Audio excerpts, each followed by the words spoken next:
natin sa Diyos ang kanyang mga ginawa na ito'y kahanga-hanga. Ang sabi ng salita ng Panginoon sa awit 143 verse 10, ikaw ay aming Diyos, ako ay turuan na aming masunod ang iyong kalooban. Ang Espiritu mo'y magiging tanglaw sa aming paglakad sa pagkakalaan. Ang isang Diyos sa sa ating tamang pagkakakilala. John 3:16, kayo na lamang pag-ibig ng Diyos sa sanlibutan, pinili ang kaisa-isang bugtong na anak. Sino man ay hindi makahanap ang di magkaroon ng tunay walang hanggan. Ano bang mapapala ng isang tao? Makamtan man niya ang yaman ng daigdig at mapahamak naman ang kaisa-isang ng kaluluwa.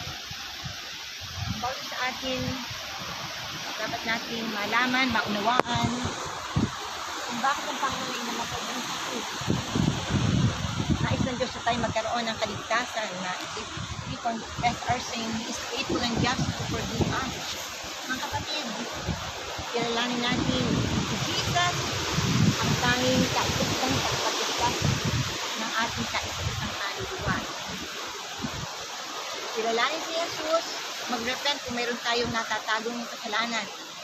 Hayag at lantad, anuman yung kasalanan natin dahil ang Diyos, our God is omnipresent God, omnipotent God, omniscient God, na anuman yung ating tinatagong kasalanan, siya yung magpapatawad. At tandaan natin, meron tayong kakalagyan pagdating ng panahon, dalawa lang.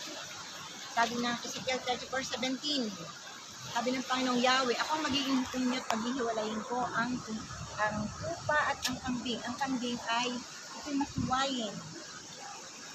Ang tupa ng Diyos ay sumusunod. At hindi na sumusunod dahil meron tayong reward pagdating ng panahon. At sabi nga ng Mateo, kapag nasunod natin ang ating Panginoon at Kanya, lahat hindi kang panalo lahat at pagkasunod natin ang well done. Good. Faithful servant. Amen.